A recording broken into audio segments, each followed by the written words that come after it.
Bonjour les amis, aujourd'hui le crachet de Bigorneau. C'est une épreuve tout à fait officielle dont le championnat du monde se déroule tous les ans dans une petite commune de Bretagne et le record du monde est actuellement de 10,30 m. Voici d'ailleurs le recordman du monde.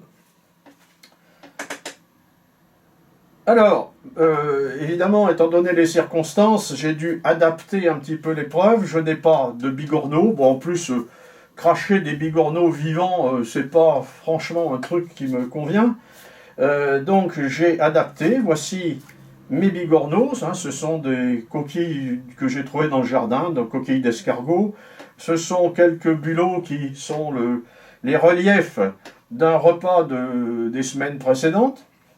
Le matériel, alors évidemment, tout le matériel de protection que vous connaissez déjà, les gants, le masque, les lunettes, le casque. Alors, il va nous falloir un projecteur, donc constitué d'un tuyau et d'un embout disperseur, hein, pour pouvoir lancer plus large.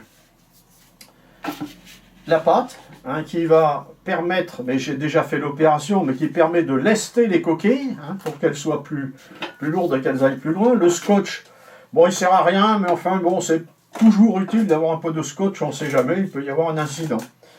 Bien, alors, il va falloir introduire le bulot ou la coquille dans le tuyau. Hein, par exemple, ben, je vais prendre la plus lourde, hein, des fois, elle me permettrait d'aller plus loin. Bon, alors là, effectivement, il y a un petit problème, c'est que ou le tuyau est trop petit, ou la coquille est trop grosse. Bon, ben écoutez, je vais me rabattre vers un modèle plus conforme.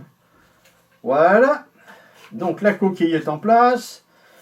Il va suffire maintenant de souffler de ce côté du tuyau, et vous allez voir gicler la coquille. Bon, on mesurera le jet, et on vous tiendra au courant du résultat. Bon, allez, j'y vais. Attention.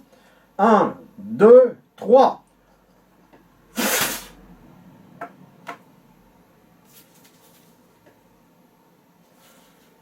Oh bah zut, c'est bouché. Bon bah écoutez, il doit y avoir un problème, hein, je sais pas. Bon, je vais étudier la question. On me souffle qu'il faudrait peut-être faire un trou dans le masque, c'est pas bête.